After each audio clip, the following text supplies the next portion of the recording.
We're talking about ear training tips for my main man, B-Dog. So, ear training, well, what does that mean? Ear training, we're really talking about training our relative pitch. So that's being able to find a note in relation to another note or a chord, right? If I'm playing the C chord, can I find something a specific interval away? Or if I play this, do we know what this is? Do we know what this is? Do we know what that is? No. But maybe we'll find out today. Okay, so when we're talking about ear training though, we do need to know the concept of intervals, and we should know our intervals to start. So I'm gonna quickly run you through those. We'll do everything in C because that's a major key without any accidentals. We just have C, D, E, F, G, A, B, C.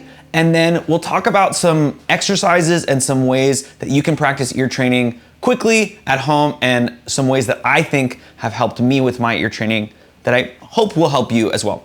So anyway, like I said, we're in the key of C, no accidentals, C, D, E, F, G, A, B, C. And our intervals, we have a unison, that's the same note. Minor second, major second, minor third, major third, perfect fourth, augmented fourth or flat five, perfect fifth, minor sixth, major sixth, minor seventh, major seventh, and octave or perfect eighth. Okay. The next thing most people would recommend is to think of famous songs or riffs that correspond to each of these intervals so we can memorize them. So if I go like this,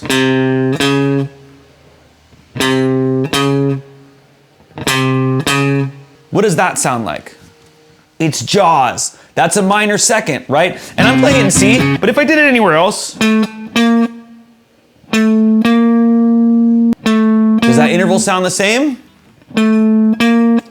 If you answered yes, well, congratulations, you've passed your first test of ear training. Okay, and then, we just do those for each interval. We'll link a list of them. I won't go through all of them, but I linked the short video that we made on it too, if you have the attention span of a cockroach. Another popular one for a perfect fifth. For an octave.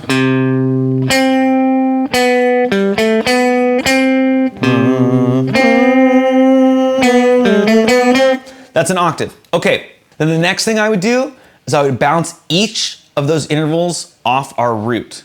So something like this. Do,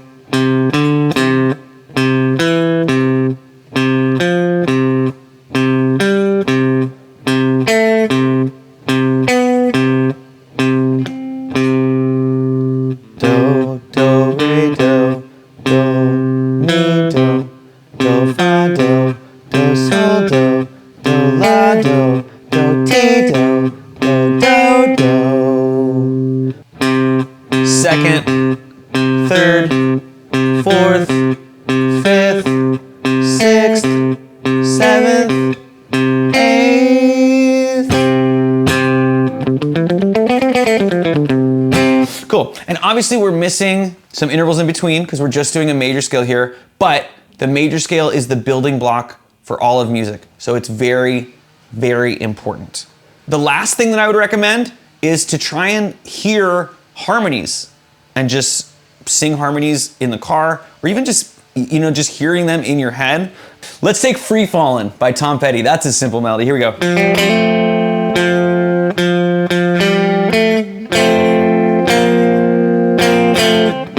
So we're in the key of F, and all we're gonna do is move up.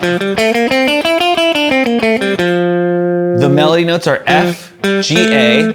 We're gonna just go up a third in F major and follow that melody. So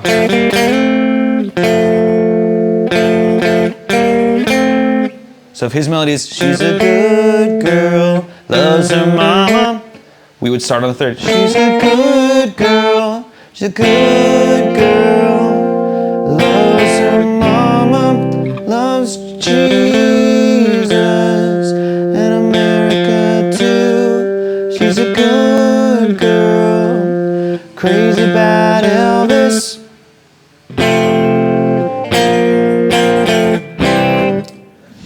So, to summarize, learning your intervals, that's one. Finding riffs that you know, songs that you know, and attaching them to each intervals, that's another one. Being able to sing through your scales and then do your scale with solfege bouncing off the root,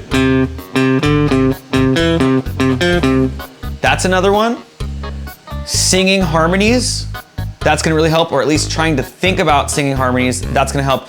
And as far as thinking about singing harmonies, just being aware of this and listening more and thinking about this as you're playing is gonna make a big difference. Even just listening to chord tones, you know.